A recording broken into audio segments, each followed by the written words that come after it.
Anyway, so, without further ado, this is a conversation with himself. The inimitable one. And new shoes for the event. Oh, yeah. Matching. Oh, yeah. You may have walked a long way to get here. Anyway, Peter, for those one or two people in the audience who has not encountered him, is of course an actor. You've seen him on trotting the local boards. He's an artist. His collage work is vibrant. That's the word he gave me. So that's where I'm going with it. Vibrant, yes. He is a writer. He's a columnist for the Ojai Quarterly and a raconteur. And for almost the better part of half a century, he's been playing his trade as a screenwriter in Hollywood. But today, we're talking about the time before that. This is Peter's early years in the when he was present at the creation of the British satire boom. Now, if anyone, and I'm sure you've all carefully read my story in the Ojai Quarterly. Yes. Those of you who hadn't, if you want, this is a conversation, verbal, old-fashioned. But if you want to see pictures of Peter with Peter Cook doing at Cambridge, Dudley Moore, photographed by Anthony Armstrong Jones, future Lord Snowden, all that stuff is in here, and it'll only be around for another 2 weeks. Am I right, Fred? So go snap them up if you want to see the visual evidence, because we're not showing you that tonight. Well, actually, I have about 6 of them here, so don't rush. You can come up and grab one afterwards. Anyway, so let us begin. Peter, I thought we agreed you would enter hopping on one leg. No, we didn't agree to that. We didn't? That didn't? No. Oh, well. Nonetheless, here you are, and I believe you had A couple of things I a couple wanted of things to say. you wanted to get off your yes. Yeah. The two things are why I wanted to study English and the enthusiasm that I developed for the English centered around my English teacher, Brian Holbeach, who was an alcoholic and drank vast quantities of red wine, and he wore a black gown, hair parted in the middle, and would come stumbling into class at 9 o'clock in the morning holding onto the wall, and then he would get up onto a dais, and from the dais he had in his hand a small dagger and a copy of Othello, and he got up onto the dais, then he got from the dais one step further higher to a lectern, and then once he'd reached the lectern, he turned with his left foot and put it up on top of everything. And down below him to the right was a globe in one of those clusters, mahogany type things, big, huge globe.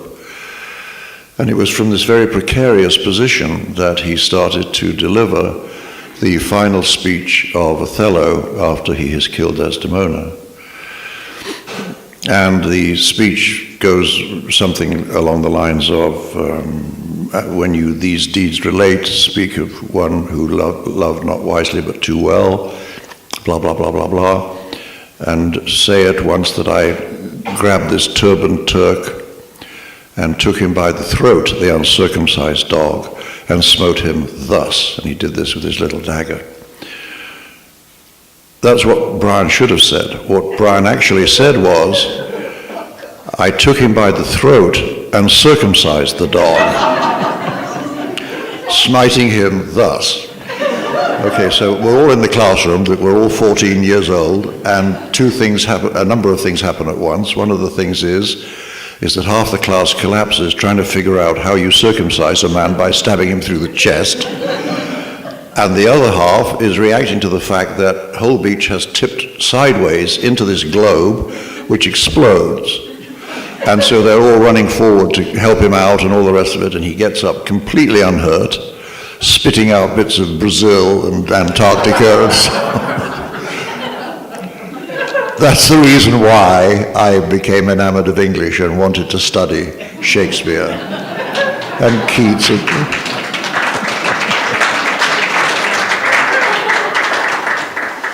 The other end of this bookend is a sketch that was actually not written specifically for me, but it was a sort of payback for my having been the inspiration for Peter Cook's sketch, One Leg Too Few.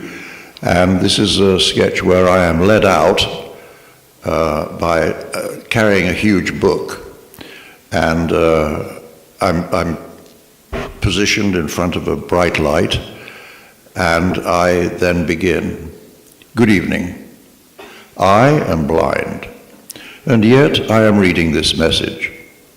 I am reading it on the wonderful system known as Braille. I'm sorry, I'll just feel that again. I am reading it on the wonderful system known as Braille, which was invented by a min of the same nome. Gotten it. And the light goes out and I'm led off the stage. Anyway, those are my two anecdotes.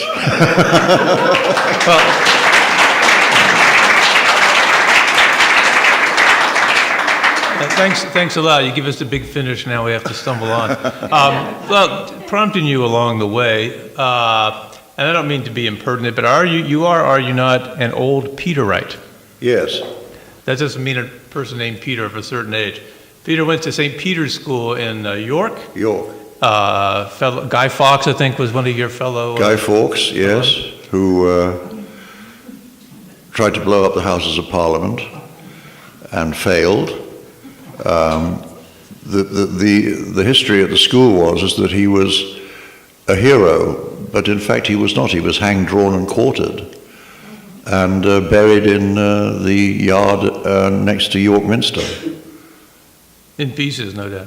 In little bits, yes, little bits. Yeah. Well, from I guess to cut to the satire chase, from there you went to Cambridge to study law, was it? And of course, initially, yes. Yeah, and you encountered what diverted you to an unusual path? What? Diverted you from that to the seat you're in now, basically, and indirectly. Well, I wasn't able to study law because the faculty was full, and so I moved over to history, and I started working on the history exams, and during the course of that, I met Peter Cook, and he's like one end of the bookends of these two people, Peter from Cambridge, Pembroke College, Dudley from Oxford, and that's how that happened. So you met Peter because you became a member of the Footlights Club. Yes. In order to become a member, you did something that impressed, I guess, Adrian Slade, who also had brought Peter Cook in. And that's quite correct. The ukulele. What might that be? What shall we? Playing the ukulele. We all want to hear Peter sing the song that got him into Footlights, don't we? Right. Does everybody? If anybody doesn't know who George Formby was, go YouTube him. He was a music hall superstar and a movie superstar in England. And Peter developed a line in George Formby songs. And take it from there. My dog has fleas.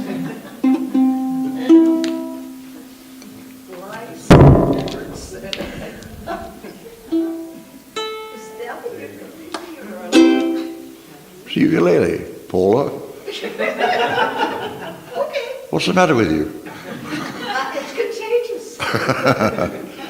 Okay, you want to hear this? I do, I'd love to hear.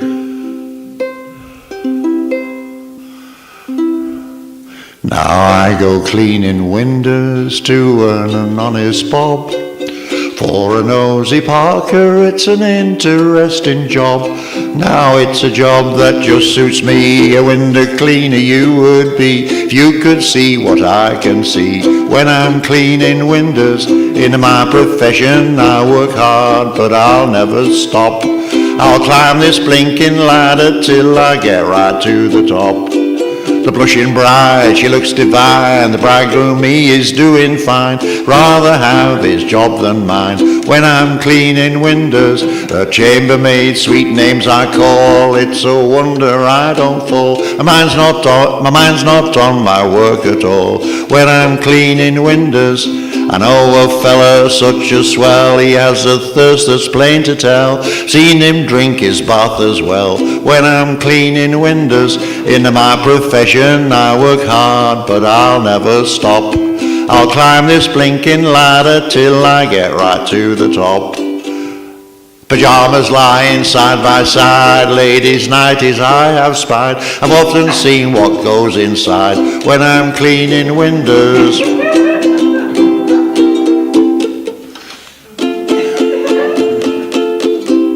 This is the solo, right?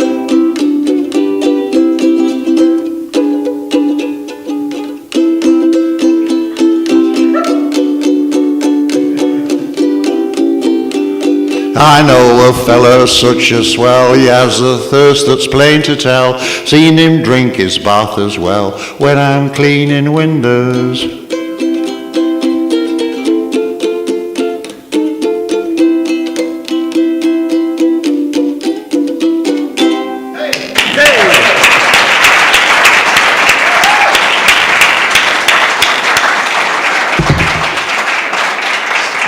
So Adrian Slade heard you do that in a college number, and he said, "We got to get that boy in the footlights." That's right. All right, and there you were, and that's when you met Cook, right?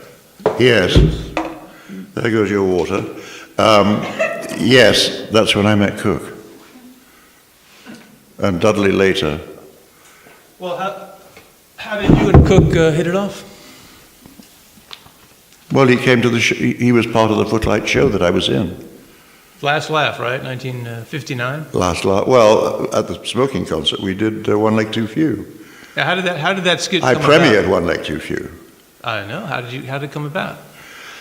because he was in my room, and I was scratching the sole of my foot, and a beat or two passed, and then he said, "Now, Mr. Spigot, as I understand it, you are auditioning for the role of Tarzan."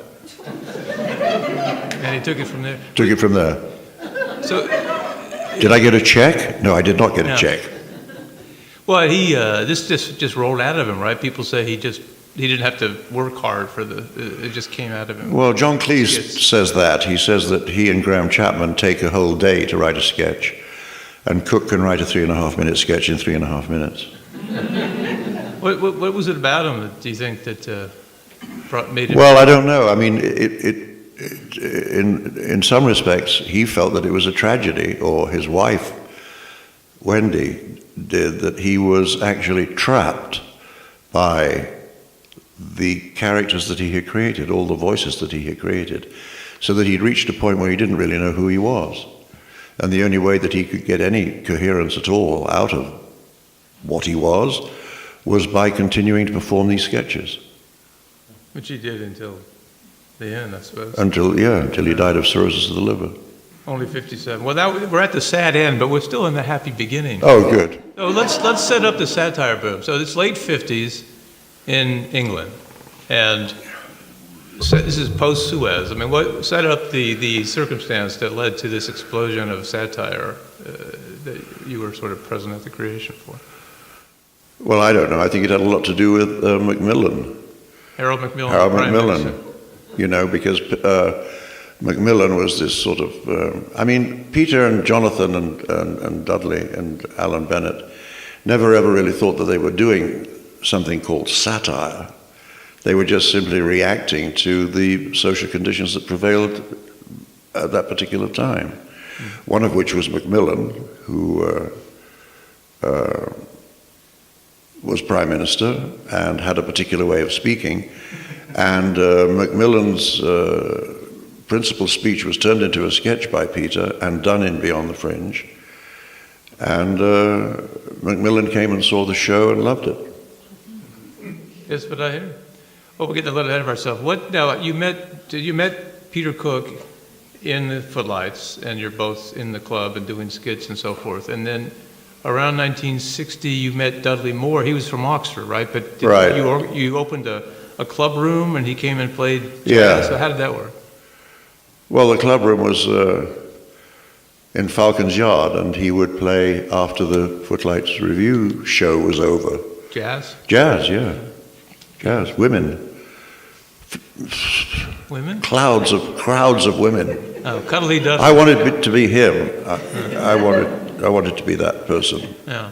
and have all these women, busty substances available to me. How did that work out? Not well. Oh. I mean, I have a busty substance right here, but Well, indeed.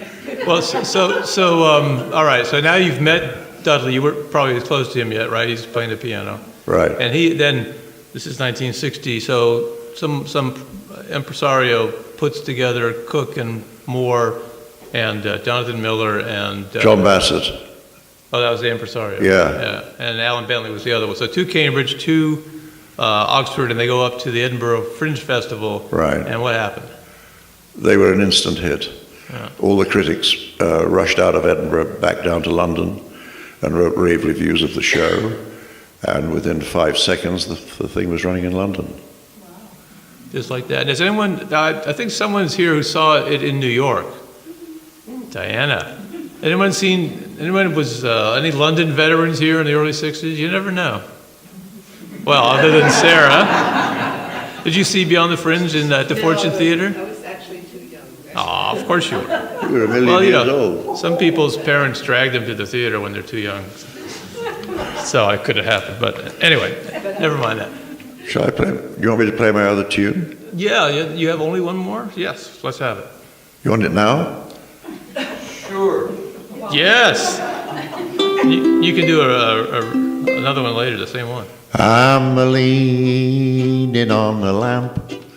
Oh, you may think I look a tramp, or you may think I'm hanging round to steal a car. But no, I'm not a crook. And if you think that's what I look, I'll tell you why I'm here and what my motives are. I'm a-leaning on a lamppost at the corner of the street. Certain little lady walks by. Oh me, oh my. I hope that little lady walks by. I don't know if she'll get away. She doesn't always get away. Anyhow, I know that she'll try.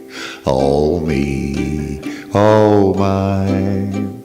I hope that little lady comes by. There's no other girl I would pray for, but this girl I'd wait any date for. You don't have to ask what she's late for. She wouldn't leave me flat, she's not a girl like that. Oh, she's absolutely wonderful and marvelous and beautiful. Anyone can understand why. I'm a-leaning on a lamppost at the corner of the street. A certain little lady, a certain little lady, a certain little lady comes by. A certain little lady comes by.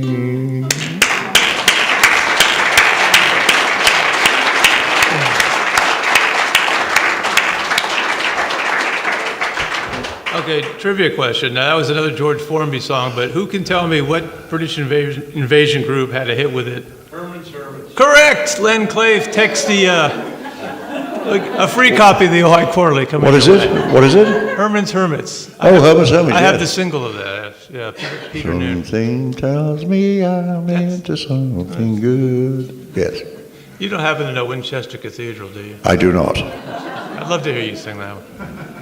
Oh, well. Anyway, before we leave Cambridge, I got to ask you about something unrelated to comedy, except in what comedy you make out of it. You, in your history studies, were researching T.E. Lawrence of Arabia, and what incredibly famous novelist did you have to get past to get to his papers? E.M. Forster. E.M. Forster, Room with a View, Howard's End, Passes Yes. India, and Miss Vale, his secretary, I had wanted to read Lawrence's letters, and E.M. Forster had them, and he had them in this big library with bright lights, and you turned the sheets over, and there were the letters. And you could make notes, but you were not allowed to take any photographs. And Miss Vale told me that cucumber sandwiches and tea would be served first, and that when she made a particular sign, I was to go over and shake Forster's hand, and I would be then shown into this room, and I got to see the letters. So what was, did he leave any impression on you, Forster? Just cucumber sandwiches? That was it. That was it. Carol Ann's would have been good, you know, I mean, hell. Well, did you ever write anything fast, anything groundbreaking up about T.E. Lawrence? Well, I visited his house, Clouds Hill, where he went, where he crashed on his motorcycle. Oh, yeah. Although Alan Bennett used to do a sketch where he thought he had visited Lawrence's house, but realized that he was at the wrong house, that it was at the house next door that he was supposed to have gone. Anyway, I did that. It sounds like you, from what you've told me, you kind of did less history and more footlight stuff. Yeah. In fact, just happen to have a visual aid here. Graham Chapman of Monty Python in his Python autobiography, they did the collective one, and he writes about, he was a couple years younger, and Peter was president of the Footlights, right, your senior year. And so Chapman writes, it says, he and John Cleese, who were young and trying to get into the Footlights, so they invited you and David Frost, who was apparently the secretary of the club. Yeah, we'll get to that. And Chapman says, we gave them gallons of claret, didn't start until they'd had drunk at least a bottle each. And we got the invitation. And then, so thus Chapman and Cleese got in the Footlights and so forth. So what was your thing with David Frost? Well, he was a crook. Do tell. Well, we had a deal, the Footlights had a deal with Anglia Television to do the show on Anglia as a stand-in for an archaeologist named Glyn Daniel, who was taking the week off and we were going to do the show. And David set it all up and all the rest of it, but he collected fees. He collected checks from everybody and kept all the money. And so the senior treasurer of the Footlights, whose name just escapes me, called a meeting and said, this is not right. Got all the money together, paid David Frost a fee, a nominal fee, and dispersed the rest of the money to the people who were performing the show. That was basically what it was. And he never owned up to it? Or? No, he never. I mean, David Frost is the kind of guy who, when he was appearing at the Allegro Club in London, was introduced, prompted by him as one of the authors of Beyond the Fringe. And when somebody called him on it, when he came out of it, he said, well, I didn't hear that, I was in the lavatory. And didn't he take a lot of Cook's material? Yeah. Yeah. And Peter didn't seem to mind, although, you know, if I had that whole period of time in Connecticut to live over, where David nearly drowned, I think I would have left him to it. Yeah, Peter. Yeah. There's one regret in life, saving David Frost. Yeah. Well, it's moving on from Cambridge. You went up to London, I guess. You go up to London, to Cambridge. You go up to London. Ever higher. Okay. Yes. 61, I guess this is. And Beyond the Fringe is in the West End now, right? Right. So things are exploding on the satire front. Right. And you went into advertising. How did that? I made TV commercials for a soap company, Procter & Gamble. And I went up to, I made these commercials, these television commercials, and I took them in cassettes or whatever, up to Newcastle and handed them over. And there was a guy there in a white coat who was working on something on a bench. I said, what are you doing? He said, well, I'm working on this liquid. I said, what does it do? He said, well, if you take this liquid and pour it into fresh water, it turns it cloudy creating in the housewife the illusion that the dirt has passed from her clothes into the water. I said, well, you must be a very happy man, sir.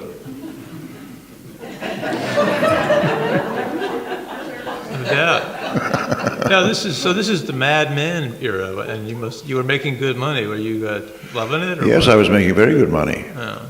And I was living then in Battersea, in the apartment that Peter and I and Peter's wife Wendy shared when he went off to the United States to do Beyond the Fringe. Because they took it to Broadway. They took it to Broadway. 62, I guess. Yeah. That's right. Right. And I got a call late one night saying, the show in London is moving to Chicago, and we're putting another show on up in New York. How about it? Are you up for it? I said, yeah. Yeah. And I called my father, who was at that time in Belfast, Northern Ireland, who uttered the immortal words, "Have you taken leave of your senses?" Do everything that your father suggests in reverse, and it's a dream, it's a dream come true. That's why I went wrong. No offense, Dad. Well, let's back up just a tad, because now when you made this, when you left soap selling behind, it was to join the establishment in London first, right? Now, people don't necessarily know about this, but so Cook he's got a hit in Beyond the Fringe, and he also establishes the Establishment Club in Soho. Yes, he does. And was that, talk about that scene, was that was sort of the it place to be in London, right? Absolutely. On Greek Street. Absolutely. And Traffic jams every night down Greek Street. yeah. And then they opened a similar club in New York, the Strollers Theatre Club. Which is the one they brought you out to. That's right. At 53rd and 3rd. Well, when he before that, when he asked you if you wanted to join the London club and you had to leave, but you left, did you think for more than half a second? No. No, it's like a shot. I'm gone. You're like 24, right? You're making good money. Yeah. The hell with that. Yeah. Showbiz. Yeah. Right. So there you are on Greek Street, and all of London, swinging London. Is I have my what do we call it, green card with my picture on it. I look like a ferret. Not a badger? Or a badger. I look like a ferret. And I've still got it. It still applies. It's my American passport. I mean, I have an EU passport, but this is also a passport as well. You never naturalized? No. No? Oh, No. after all these years. The woman I'm married to naturalized, but I have not Thank naturalized. God. Well, before you go to New York, you had an interesting adventure, which I'm determined to prompt you to tell us about, and that involved Lenny Bruce. Oh, yeah. Well, Nick Luard, who was the co-owner of the establishment, was informed while he was in some apartment in Mexico City that the finances at the establishment were not working out and that he was going to close the club. But that at the same time, he founded this magazine called Scene, a whole scene going, Scene magazine. And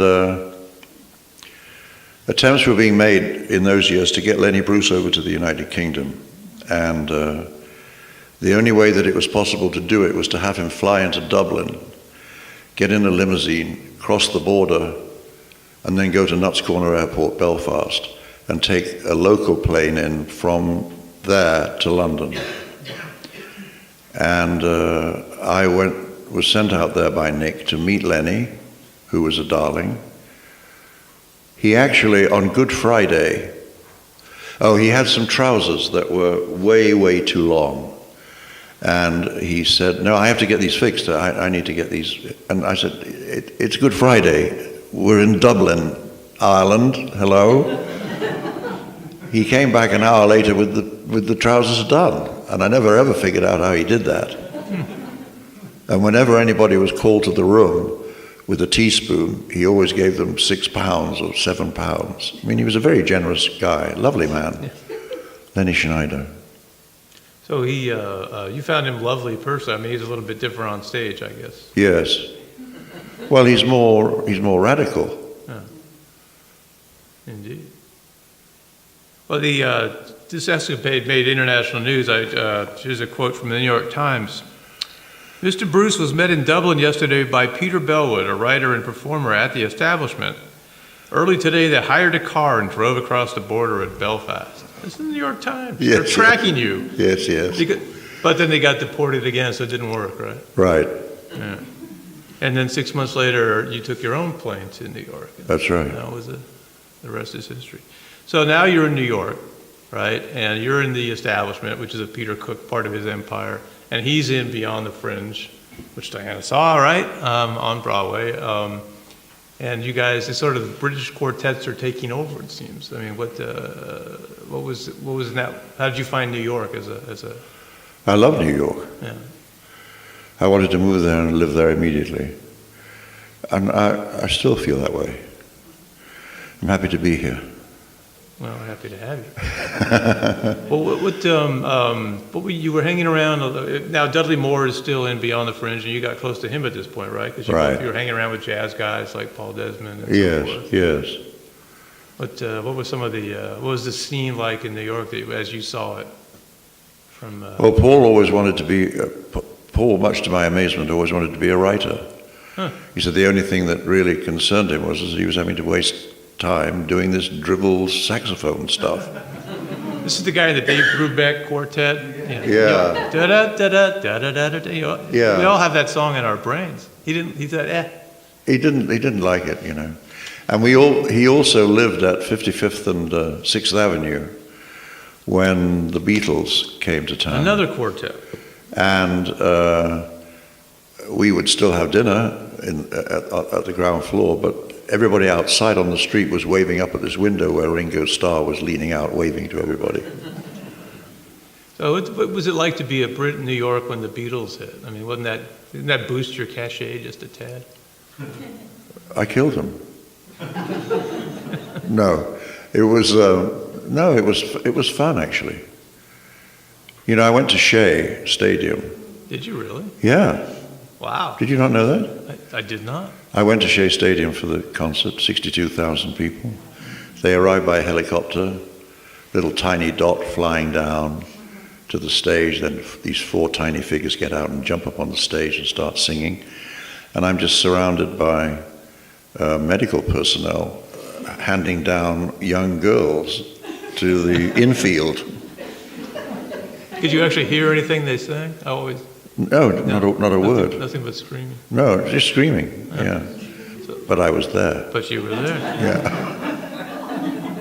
Wow. Well, and you eventually stayed there, right? So Beyond the Fringe closes, they all go, except for Dudley, I guess, they all went back to London. Right. Establishment closed. But you stayed. You decided to be a producer at this point? Or? Yeah, I produced plays. Yeah. Well, why did you make the switch? What was the... Well, I just wanted to stay here and do whatever was available. Yeah. I produced a play called Sergeant Musgrave's Dance by John Arden.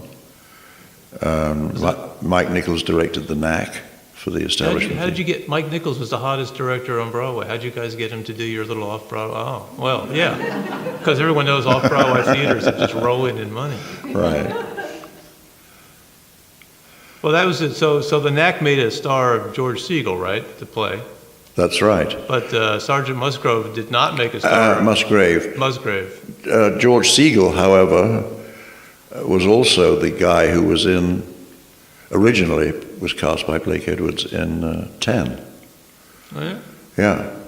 Some years later. And then George dropped out and Dudley took over. Dudley took over and then... And got to grapple with the busty substances and all the rest of it. Became a star. And became a star, yeah.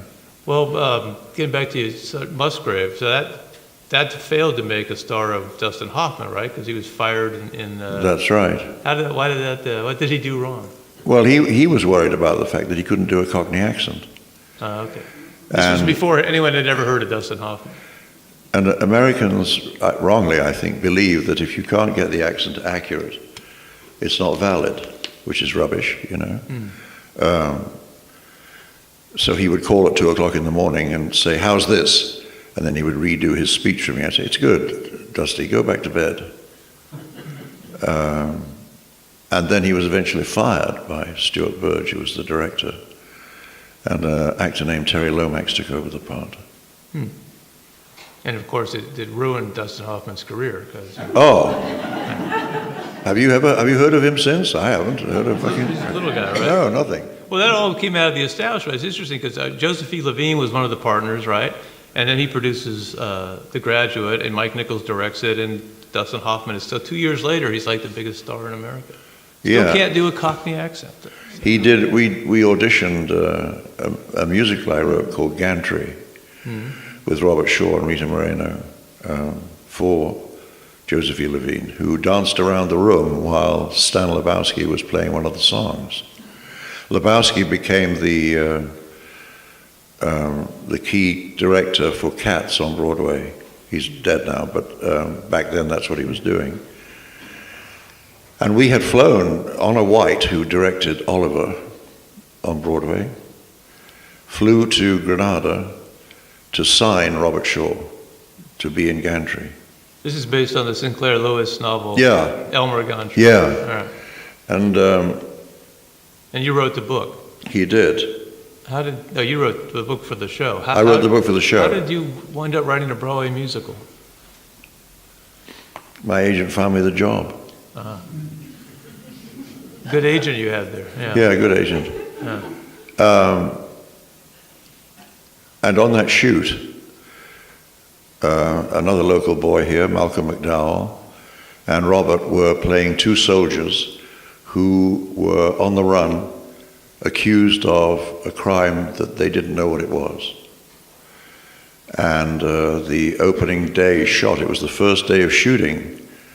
Joe Losey, who's directing, is standing up on a hill, and down below in the gully is a helicopter hovering, waiting to fly. And Malcolm suddenly starts leaping all over the place, screaming at the top of his lungs. And Losey says, "Oh, fuck, what's the matter now, And he cancels the shot and he sends the helicopter off. And what has happened is that a hornet had entered Malcolm's right nostril. His hands are tied behind his back. And he's just flinging all over the place. And was taken to hospital. Half his face was open, And so there was a week's delay. And during that time, I went to the Alhambra and saw the beautiful Put your time to good use. mosaics. Yeah. So why Robert Shaw couldn't actually sing?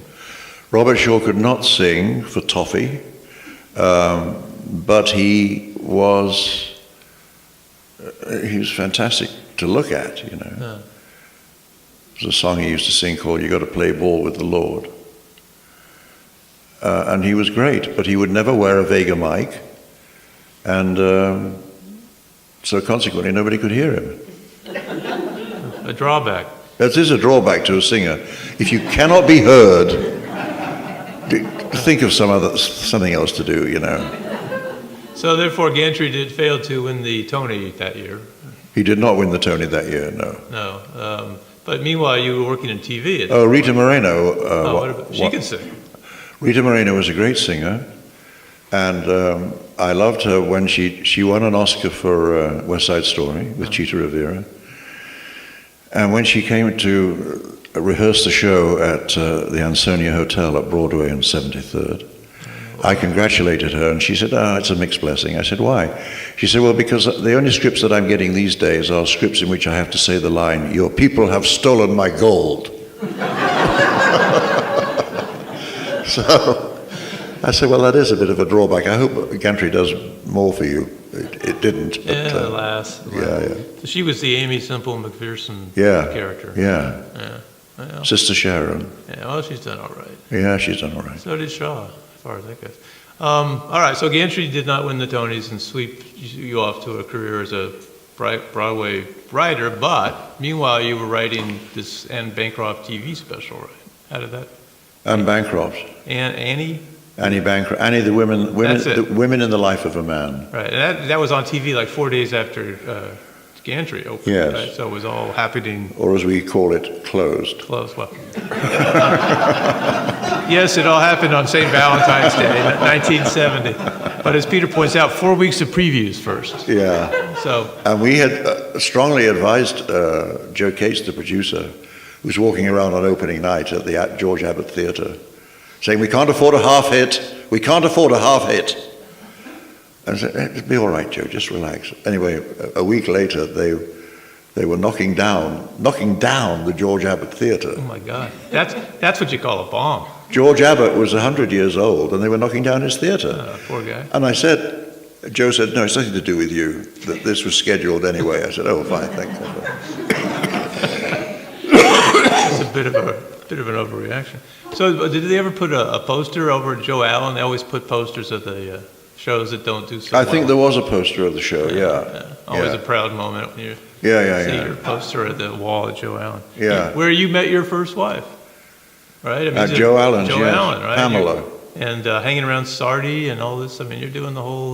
Well, Pamela was in Joe Allen's getting drunk, is what she was doing, and looking for some low-rent Yorkshire boy to marry. God knows that's why they queue up to get into Joe Allen to find the Yorkshire boys. Old Peterite, give me an old Peterite, they say. Oh, Pete Wright? From York. We'll let that one go by. We skipped one. Oh, before you turned your back on performing, one last tour. And this was going to be the establishment, the review, not the theater. And you went, so you agreed to do this. This is 65, and they needed a fourth, and they found John Cleese. Right. And let me quote from Cleese's autobiography, came out a couple of years ago, and he put in there, let's see, okay, he put in there that he had just given up on show business, all right? He had come over in part of the satire boom, the Cambridge Circus, I think they called it. It was a Beyond the Fringe kind of thing. Yeah. And it opened and closed on Broadway, and he did a show, and then he tried to be a writer at Newsweek. Wasn't working out, so he writes, he was going to become an ad man or a banker. He was turning his back on show business, to heck with this. But then this producer said, hey, I got a fourth slot. And he says, Cleese says, well, he's going to tell him no, they're having lunch. And he found out who was going to be in the cast. He says, quote, the group of four included Peter Bellwood, who had been president of the Footlights in my first year at Cambridge and who was an immensely likable and amusing fellow. I knew it would be a pleasure to work with him, so I said yes over the coffee and agreed to start rehearsing the very next day. Well, I can't fault him on any of that. Well, the interesting point is because you are a charming, immensely charming fellow, John Cleese changed his mind about giving up performing and went on to do all the things His whole fucking career is dependent upon me. I mean, He wrote it in his autobiography. Does he send you a postcard ever? So, that reminds me. Okay, so you and Cleese are doing the establishment. It's in Chicago. It's in Hyde Park. Some interesting thing happened there that you might recall, involving a novelist who later won the Nobel Prize. oh, Saul Bellow. Yeah. Let's have that one. Yeah, I just read Henderson the Rain King. And the stage manager came back to me in my dressing room and said, there's a guy here who'd like to shake your hand. I said, okay, show him in. And in comes this guy, and I said, who are you? He said, Saul Bellow. I said, well, why are you here? He said, well, I heard you guys are funny, and I just wanted to shake your hand. I said, fine, get out. And then later on, after the show, the stage manager came back and said, that guy is here again. I said, okay, send him in. And Saul shook each of our hands and said, you guys are funny. That's the Saul Bellow story. It's a darn good one, too. What? It's a darn good Saul Bellow story. Yeah. Right. Henderson the Rain King. Or was it Herzog? Herzog. I want to read Mr. Samuel's Planet. Have you ever read that? Never read that one. Yeah. Well, now, tonight, I'll be working on it. Okay, so at this point, the success of Annie, the Anne Bancroft TV special, which you co-wrote, which you won an Emmy for. Thank you very much. By the way, did you ever get your replacement Emmy? No, I have burnt it. I have the base. I know, but If I send them $75 to New York, they'll send me a can new we take statue. a collection here? $5 a piece, come on.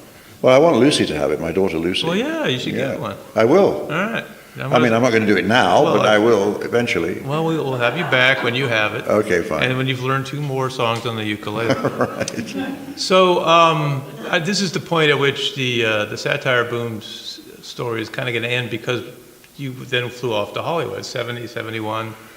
Right. And it's been screenwriting ever since. I mean, Right. did you ever, of course, when you eventually came to Ojai, you started performing again. I mean, had you missed it? I mean, what was the... Mr. What? Performing. I mean, you came here, now you act, you sing, you play Well, the ukulele in the museums. I mean, you I don't stopped miss- performing for years. How I don't come? miss any of it. Yeah. I love it all. But you gave up performing for some period of time, near as I can tell, or no? When you, from the late 60s until you moved to Ojai, were you ever acting, doing comedy? No. No. Thank you. Aha! Why? Why were you not doing that stuff for so long, Mr. Bellwood? Well, I don't know.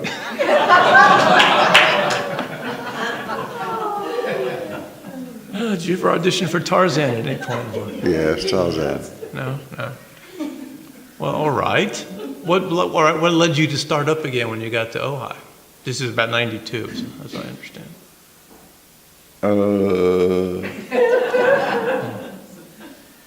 These are hard questions. There were other things going on. There was stuff going on where I could act. Oh, okay. Oh, the library. Yes, the shorts at the library. Ojai Shorts, yeah. Thank you, Paul. I mean, Carol. Jump in.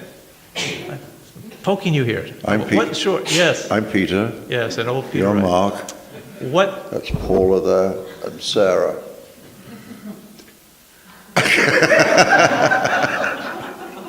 Okay, I got him on that. So, Ojai Shorts at the library. What's that about? Kit Willis used to have this yearly thing at the library called Ojai Shorts, which was a bunch of people like Peter Strauss and myself and some other people reading bits, and people wrote checks and Is that all it fundraisers is? for the library. Oh, Yeah. Let's do it again. Yeah. oh, all right. We'll put that down Well, right now? on your list. No. We have to pay for you. I'm sorry. Unbelievable. Any money raised tonight is coming to the museum, not the library. I'm Okay, sorry. fine. We have our. For his statue. Okay, yeah. Well, at what point did you get into the visual arts? Is that a new thing you did here, or, I mean, you always done that? Your vibrant collage? Well, I always used to draw, Did you? but there was this guy, Roby Klein, who worked for the Ventura government in some capacity, who saw me sitting outside the Coffee Connection with one of these things, doing it with colored pens and so on, and he said, you should do panels of those. That's how I started doing that, and that's how I put together 60 or 16 something panels, and put them on show at the Coffee Connection, and sold them. Yeah, Yeah. we got one. Yeah, a recurring theme. Well, congratulations on your brilliant, multifaceted career. I mean, Thank you. Visual art, ukulele playing, Thank you. screenwriting, acting. And I'm clean. Gigolo. I'm clean. And you're clean, yeah. I'm clean, yes. Like Paul McCartney's father in A Hard Day's Night. That's He's right, a clean yeah. old man. Oh, I forgot. Speaking of A Hard Day's Night, we skipped over Arthur. And you're still in New York, right? You've got your English buddies and so forth, and Cook started the theater on top of the Strollers Club, which is where the Establishment Review would play. It was the Right. old El Morocco. Right. And so then your new friend, Sybil Burton. Burton, Richard's ex, she started a discotheque in the basement, right? Arthur, did anyone remember Arthur, the most hard to get into place in New York in the late 60s, and you were just sitting there every night, right? Hanging out with Rita Tushingham and Yeah, whoever. yeah. And how was it named? Do you remember where they got the name? Arthur. The knack? Oh, Arthur. Yeah. Something to do with one of the Beatles talking about their haircut. Mike Nichols, you told me, he came up with the name. It was in the Hard Day's Night when the reporter says to George or something, what do you call that hairstyle? And he says, Arthur. Arthur. Yeah. I myself never was admitted into Arthur. I was Oh, I'm a little sorry. too young. I know. I got over it. Anyway, I think we've actually kind of run out of the stories that I was going to ask you about, so you're going to have to play the ukulele again. You know anything else? No, Oh, come on. You know 2 songs? that's it. That's it. How about Tiptoe Through the Tulips? Do you know the lyric? No, I don't. No. Let's see. No, I actually don't remember the lyrics. Okay. Okay. You sure you don't know Winchester Cathedral? No, I don't know come Winchester on. Cathedral. All right. I know the words of that. Okay. Okay. Well, in that case, we'll throw it open to questions. Thank goodness. Sir. Peter, what do you do for satire? What sources of satire do you find these days come to amuse you? Politicians. Politicians are an easy mark. And, extreme showbiz characters are also an easy mark. That about covers it, I think. I mean, do you enjoy like Saturday Night Live? Do you watch that kind Yeah, I love Saturday Night Live. Huh? Yeah. I love Steve Martin. I love the Fest Trunk Brothers. What's her name? Yeah, you know the Fest Trunk Brothers, for God's sake. Dan Aykroyd and Bill and Steve Martin. The Blues Brothers. The Blues Brothers. No. Oh, the Czech brothers? Yes. Who like big American breasts? They like foxes, as I recall? Yes, yes. Wild and crazy guy. That's right. Yes. Yes, They big American breasts. They like That was interfering funny. with our bulges. Yeah. Oh, of course, the Fest Trunk Brothers. JB. I feel like we elided over a great deal of your career. Did you, by any chance, happen to write any iconic screenplays that became everlasting franchises in the popular imagination? Highlander? Highlander! Also, Highlander 2, but don't ever look at that. Don't ever watch that. I thought that was you who wrote that. I just wanted Yes, I wrote that. Is it a coincidence that you, in fact, drive a Highlander? Yes, it is.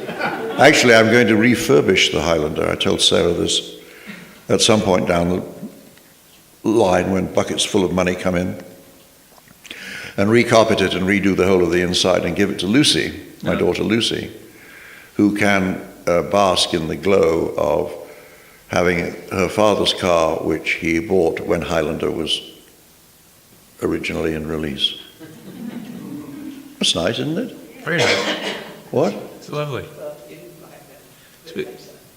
Yeah, but that's details. Details. Yeah, none of this accuracy stuff. So speaking of legendary screenplays, your next one is Monster Butler, right? With Malcolm? Next one is Monster Butler with Malcolm McDowell, Gary Oldman, Helen Mirren, Ray Winstone. Any names? Yeah. And this is apparently all set to go. Woohoo! Do I have big baskets full of money to shell out to everybody here? No, I do not. Well, we would expect that. Well, A check would be nice. yeah. Anyway, I've got everything crossed. It all looks very good. Now, this is based on a famous murder case? What was the deal? Yeah, it was an Anglo-Scottish serial killer named Archibald Thompson Hall, who took the name Ray Fontaine. And his modus operandi was to hire himself out to wealthy couples, rob them, and then leave, take the money. And his hero was Ronnie Biggs, who staged the Great Train Robbery in 1963. And Biggs had a deal with the Brazilian government whereby he could fly there and live there free for the rest of his days because there was no extradition treaty between England and the United Kingdom. And Roy, my guy, Roy Fontaine, was a hilarious character. I mean, he told great jokes and he had all these wonderful things going for him, but he was committing murder all the time. He murdered his... the first couple where he rented himself out as a butler was on Sloane Square in London, and he had been led to believe that the woman of the house who was in hospital was coming back a day later than she actually did. And she was so surprised to see him standing there with one of his cohorts that she said, "Roy, what are you doing?" And he was so startled that he leapt on her with a cushion and smothered her to death. Accidental death, really. And he put her in the trunk of his car. He took her husband, who was on drugs, and put him in the car and drove north to Scotland and buried them by the side of the road. He then visited his bastard brother, whom he had always hated because his mother had fucked somebody to create him other than himself. So he shot him to death and buried him in the rocks of a stream. And then later on he murdered...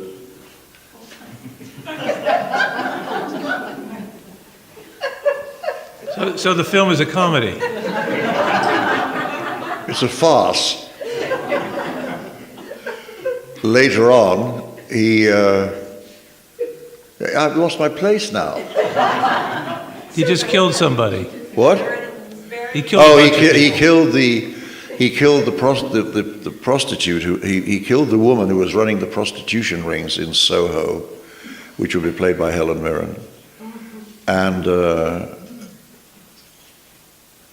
threw her body into a stream. And meanwhile, his bastard brother is in the trunk of his car. He's going to fly away. On the morning that he's going to fly away, at Prestwick Airport, the cops open up the trunk of the car and find this body soaked, wrapped in a carpet. And he's arrested, and he's taken to jail and tried, and gets 4 life terms. What's an amazing little corollary to this is that when I started work on Monster Butler in 1991,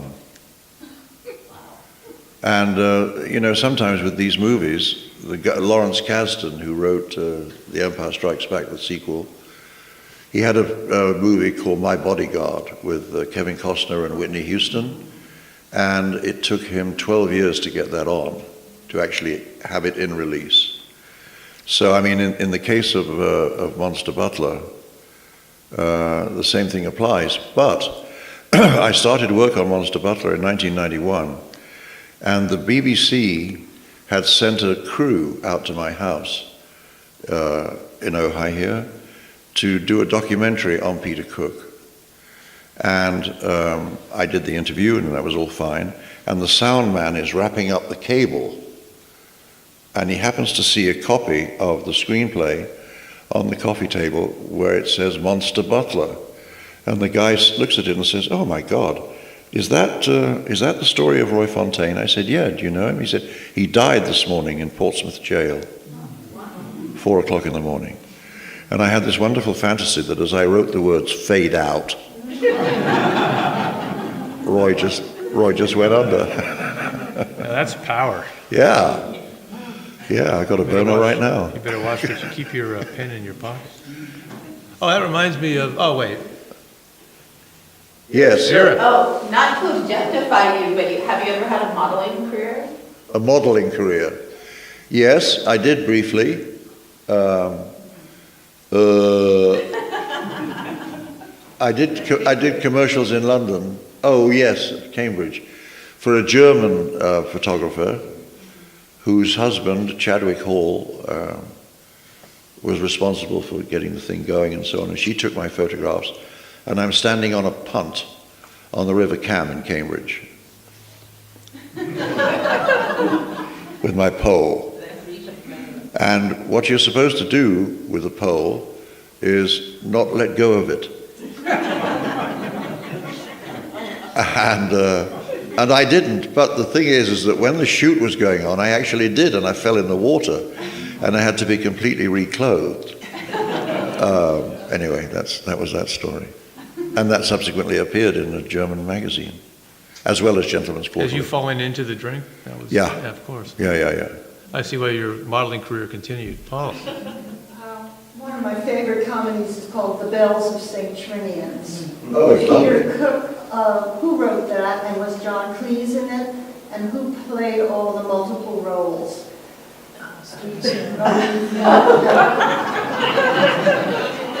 How much time do we have? Paul, you have a smartphone, don't you? Was it Alistair Sims? Joyce Grenfell was in it also. The Bells of St. Trinian's. Oh, it's marvelous.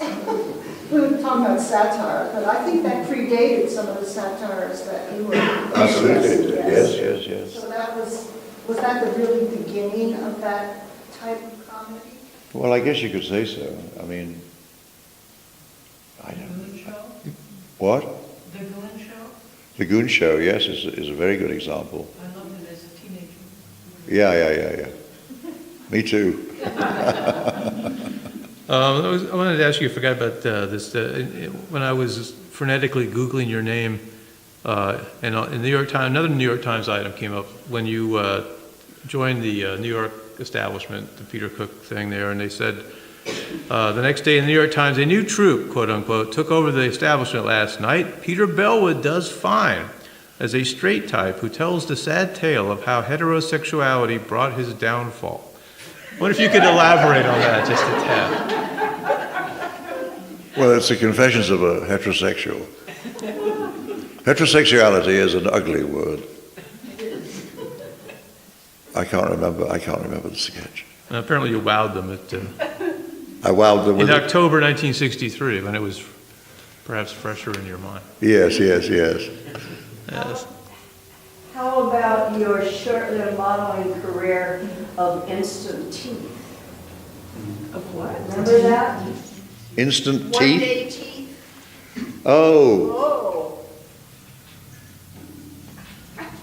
Peter Moy was a dentist in Brentwood, and he needed an example of somebody with rotten teeth.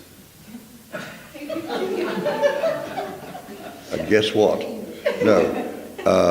My photograph was taken, and they do a circular, the camera moves in a circle, and as it reached a particular point in my jaw, it flared, so it was not possible to use it because there was some kind of filling in there that caused the camera to flare. So I killed that guy, and I do not have the $60,000. But he made a lot of money, that guy.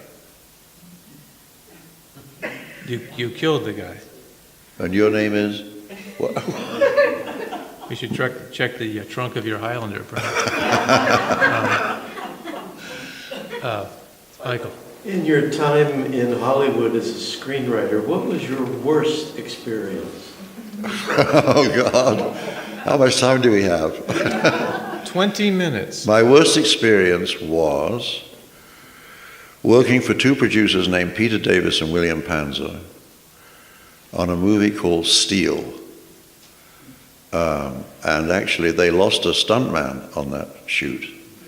He jumped off a building and missed the mat and died.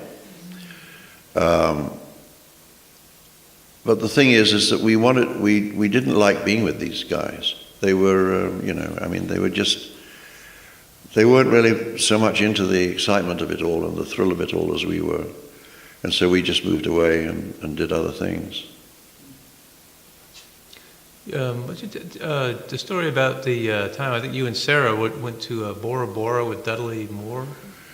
What was it? Oh, yeah. Dudley's third wife, Brogan Lane, because he was depressed, decided that he would take himself and Brogan and Sarah and me and his agent, Luke Pitt, to Bora Bora. But Dudley never came out of his hut because he was too depressed. And this is the story, right? I assume so. What's the point of the story? To fascinate your audience with amusement. Well, we used to go out in the lagoon, and there's this rope that goes along the water, and you line up behind this rope, and these huge sharks suddenly would loom up and come right up into your face. They gave you chum to throw into the water. They never came over the rail. Yeah. It was amazing. Huh. Yeah, Dudley missed that. Well behaved because he was in touch. So you stayed pals with both Cook and Moore, and obviously Dudley became a movie star. Right. And Cook didn't. Now you think told me he didn't admit it, but he would like to have been a movie star. He was jealous. Peter would like to have been a movie star. Well, the general consensus was that he would like to. Some people felt that Peter made this movie called The Rise and Rise of Michael Rimmer with Denholm Elliott. And he was also did Bedazzled, where he played the devil. Mm.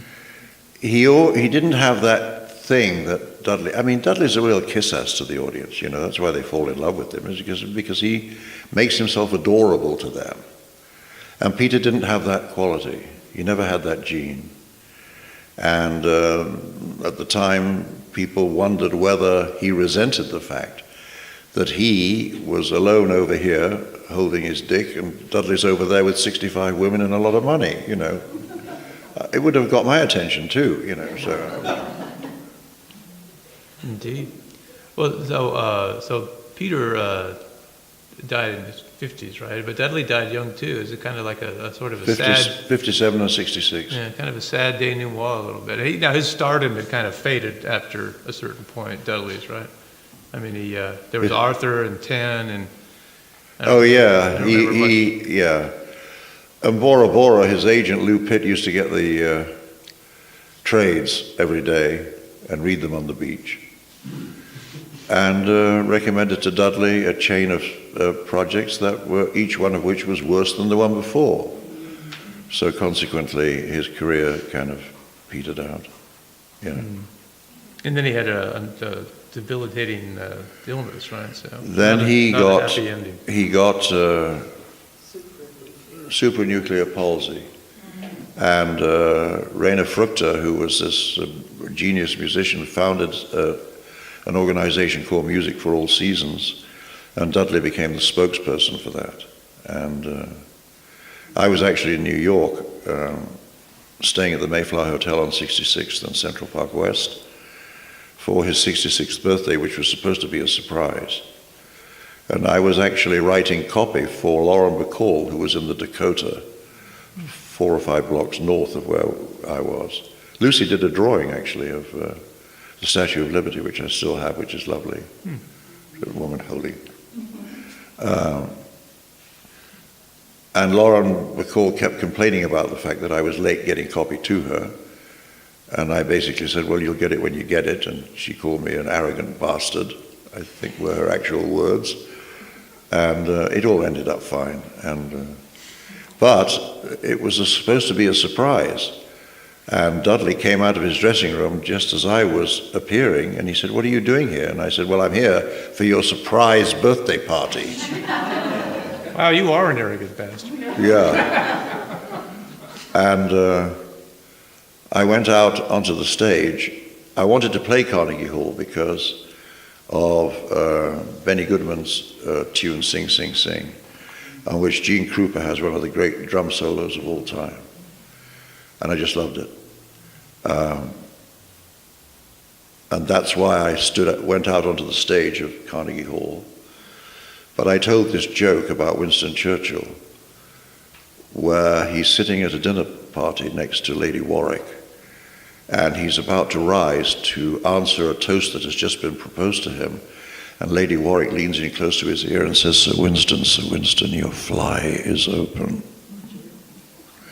To which Churchill replies, "Madam, the dead bird does not leave the nest."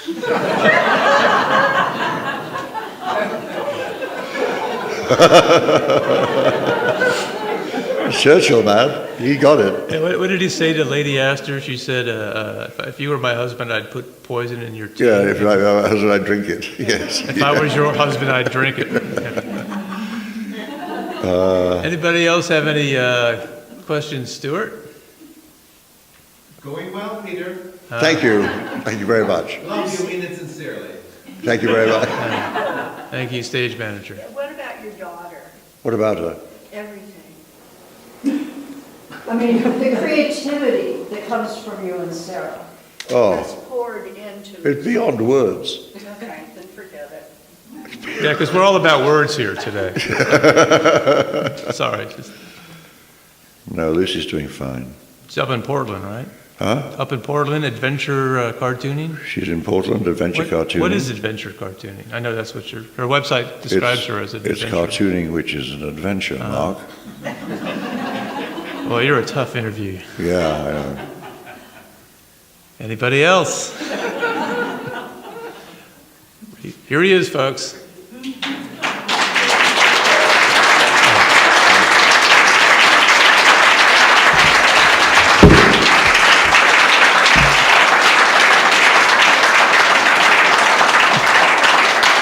So unless you know it can do sing, sing, sing on the ukulele?